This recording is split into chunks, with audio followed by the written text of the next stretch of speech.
taking around 25 minutes right now. If you're heading southbound from Everett to Seattle, it's taking a little bit longer, closer to 30 minutes. We're going to keep heading down south there to Tacoma in 35, Tacoma to Seattle in 30.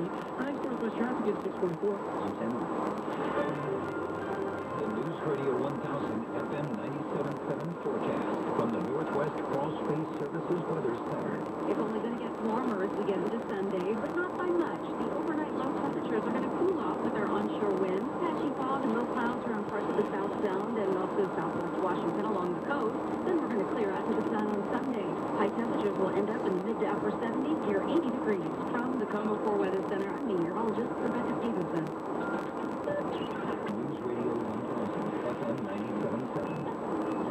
Welcome back to the Northwest Politicast. I'm Jeff Moseley. Here's Kim Shepard. President Biden is going back to the drawing board on his signature program to eliminate student loan debt, and he says he's deeply concerned about discrimination against queer Americans after the latest terror ruling from the U.S. Supreme Court. ABC's Andy Fields joining us on the Northwest Newsline. So let's start with this ruling around a Christian website designer. What was their ruling there? Well, the ruling is basically that if it is against your religious beliefs, you don't necessarily have to serve these people, which, whoever these people happen to be. In this case, it's LGBTQ folks. And what's interesting in this case, this is a web designer who, number one, never got a request to make a website for any gay or transgender or any group of that nature. B, he just asked the question, well, what if my beliefs say this against that? And it became a Supreme Court case. This is out of Colorado, where Colorado voters, and remember, Republicans in Congress are constantly saying states' rights, the federal government shouldn't be controlling these things, it's up to each individual state. Well, Colorado voters voted to ban discrimination against LGBTQ folks when it came to businesses in that state. And this person said, well, this is against my religion. It ended up in the Supreme Court, and the conservative majority basically said, yes, you can refuse to say you're going to offer services to LGBTQ plus people or any customer whose message you might oppose and wish to not express. Now, that's an interesting point, because if that is indeed the case, this isn't even just about gay rights and businesses being able to refuse on the basis of religion. This is, you can say, well, my beliefs say X, and whatever you happen to believe, whether you're Jewish or you're a gun owner or you're a Muslim, whatever your beliefs are, if they conflict with my beliefs, according to this document, some legal scholars are looking at it and saying, gee, it sounds like you can refuse a whole lot of things. So I think they may have really opened up a hornet's nest for future cases here. You see those signs when you walk into a business that say, we reserve the right to refuse service to anyone. I mean, it just seems like it just falls in line with that. Except for the fact that Colorado specifically has voted a law that says otherwise. It says you cannot specifically refuse on the basis of the fact that of someone's sexual orientation. This is the law in the state of Colorado. There were plenty of dissenting opinions in this case, all by the liberal justices who are saying that this basically is violating the civil rights of these people to be able to do commerce in this country, and saying it's a giant step backwards in terms of human rights in this country. So I'm not sure this is the last of it here. There will probably be other cases that come up here, but as long as this conservative majority is in place and this is their opinion, then this is going to be a problem. Now, again, it's not a giant problem according to some gay rights organization, because they say, look, there are plenty of organizations that are happy to take your money to do what you need them to do, whether it's baking a wedding cake or making a web design. And again, this woman never had an offer from anyone to say, gee, we'd like you to design a web site.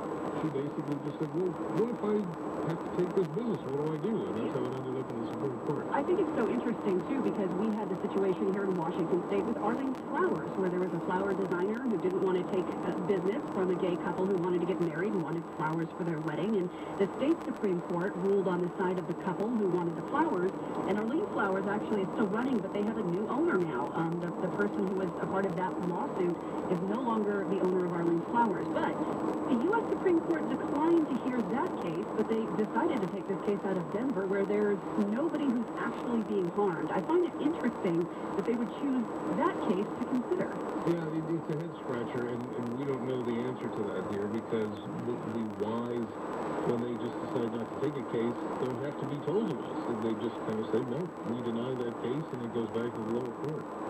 Now, let's talk about the other court decision that we're getting that has millions of Americans scratching their heads, the student loan debt relief program. What was the ruling there, and what could the future look like for the president's goals of doing something about student loan debt? Well, it's interesting, the president today saying, basically coming out, firing on all barrels here, saying he's blaming Republicans and the conservative majority for basically getting this wrong on the Constitution. And also, he called out what he says is their hypocrisy, saying that we want to deny lower income or middle income folks from getting some relief from the student debt. And at the same time, these same Republicans had no problem forgiving millions in loans to various corporations during the pandemic, for corporations that could probably afford to not get those loans forgiven and pay them back. And he called out members of Congress, including Marjorie Taylor Greene and others whose businesses had received a substantial amount of money in PPP loans, as payroll protection loans, and yet they had no problem not paying those loans back when they are busy publicly making statements saying, if you get a loan, you got to pay it back. Well, in her case and a number of other Republicans, when it was money coming out of their pocket, they seemed to be happy not to pay it back. So did the president outline his plan now to try and still do something about the student loan debt? He and Secretary Cardona of the Education Department both outlined this here. The current program that the president had come up with was under the HERO for various emergencies to help relieve people of financial obligations during the pandemic, during 9/11 and such.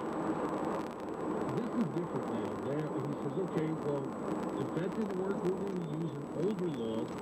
It's an Education Act law that's many years older that gives the president specific authority to alter federal law.